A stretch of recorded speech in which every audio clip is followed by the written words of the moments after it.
સમિતિમાં એક રાખી હતી પણ હવેથી એ સમિતિ પણ હવેથી રદ કરવામાં આવશે. આજનો આ જે બનાવ બન્યો ત્યાર પછી સમિતિ રદ કરવામાં આવશે અને તમામ જવાબદારી હાલ સંચાલકની પણ રહેશે અને જો મારી પણ જવાબદારી આમાં થોડી ઘણી. બાળકો ભણવા આવે છે કે કામ કરવા આવે છે?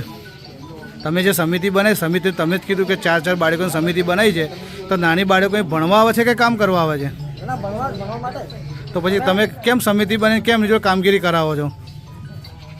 શાળાના સંચાલનમાં થોડું મદદરૂપ થાય. ના, તમારે જો પૂરતો સ્ટાફ છે, મદદરૂપ લેવાની, બાળકીઓની મદદ લેવાની, બાળકીઓ પાસે કામ કરાવવાનું. કુમાર કન્યાનો બંને સરખી ભાગીદારી હશે દરેક સમિતિ.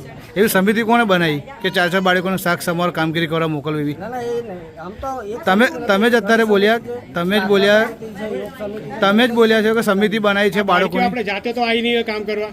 એ કયા કોણે મોકલી છે મને ખબર નથી, કારણ કે હું આજે ઓફિસમાં હવે સુસમિત કામગીરી કરતો હતો. રોજિંદી કામગીરી છે, રોજિંદી કામગીરી છે. હા બરાબર. તમે કહો તો એક દિવસની વાત નથી, આ વર્ષોથી ચાલી રહી છે પ્રણાલિકા. બરાબર છે.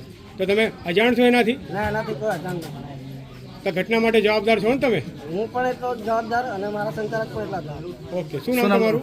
ઋષિભાઈ, ઋષિકેશ. અટક ઋષિકેશ આર ચૌહાણ. સાહેબ, જે કાલે વાવમાં જે ઘટના બની છે, બાળકો જે કુકર ફાટીને દાઝ્યા છે, તો એ વિશે આપણું શું કહેવું છે?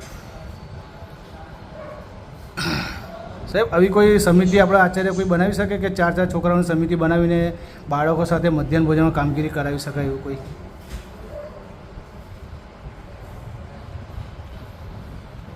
સાહેબ, આ બનાવ બન્યો, તમે સ્થળ તપાસ કરી હતી ખરી? સાહેબ, કેટલા બાળકો દાઝ્યા છે આમાં?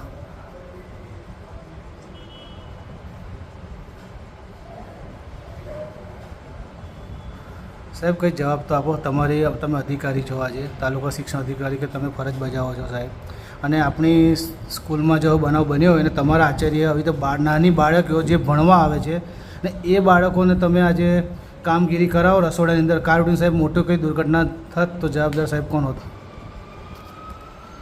આ તો તપાસનો અહેવાલ કાલે તપાસ કરવા જવાના છે, બરાબર છે. હવે જે રિપોર્ટ આવશે એ લોકો ઉપલી કચેરી હું જાણ કરીશ.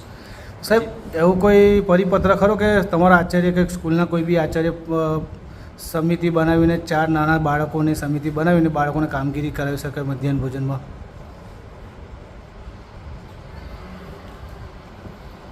સાહેબ, કોઈ તો જવાબ આપની શાખાનું કામગીરી છે. કાલે કારણ કોઈ આની જગ્યાએ કોઈ બોટલ બ્લાસ્ટ થયો હોત ને બાળકોને કંઈ થતું, જવાબદારી સાહેબ કોની હોત? શું નામ સાહેબ આપનું?